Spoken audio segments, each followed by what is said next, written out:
Magandang buhay sa ating lahat at andito tayo ngayon, magluluto tayo gagawa tayo ng lemon pickles. At ayan yung lemon natin mga kapatid, mga kasisikoy ko. Hiniwa ko siya ng pa-cross. Ayan. At ito yung mga ingredients natin. May na-shredded na tayo na 1 carrots. May safflower tawag dyan sa English, but sa Arabic ay tinatawag nila na oshfor. At mayroon tayong 1 capsicum. Ibi-blend natin yan siya mamaya para magkakulay-kulay yung natin, lemon pickles.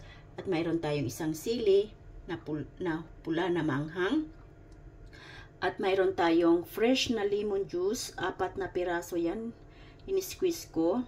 At mayroon tayong 1 cup na half cup na salt, rock salt. Mayroon tayong black seeds at 1 teaspoon na curcum powder. At ayan yung mga ingredients natin sa ating lemon pickles. Diba? At ayan na yung tubig natin na pinakulo. Ayan, kumulo na. Saka natin ilalagay yung lemon natin dyan. Okay.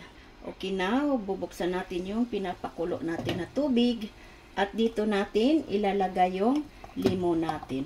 Dahan-dahan lang kasi baka matarsikan tayo. Okay.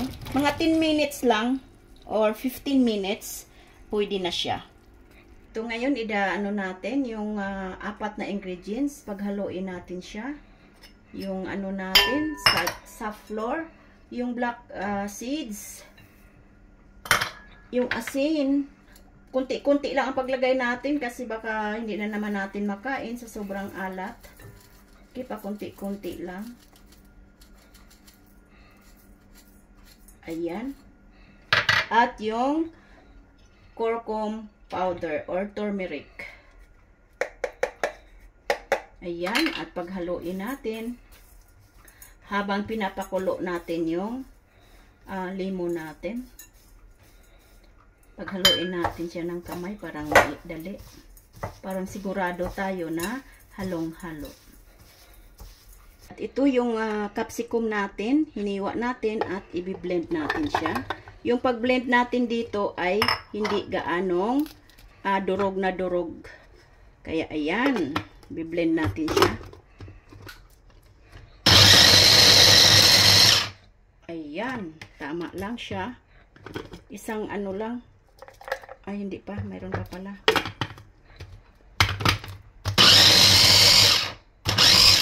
Ayan, sigurado na ito. Ayan, iyan na ang niya texture. Tama lang siya. Ito na siya. Pwede na siyang tanggalin natin. Okay. Bumuka na siya kaya tinanggal na natin. Yan ang sign niya na pwede na siyang tanggalin. Kaya ayan. Ayan na siya. Palamigin na lang natin.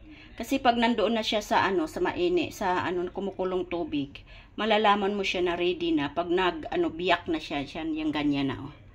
Yan, okay na siya. Pwede nang tanggalin natin. Palamigin lang natin, saka ipanghalo natin yung mga natitirang mga ingredients. Yung shredded natin na carrots, yung sili, at yung capsicum na na-blend natin. Ihahalo natin siya dito sa nauna nating minix. O, diba?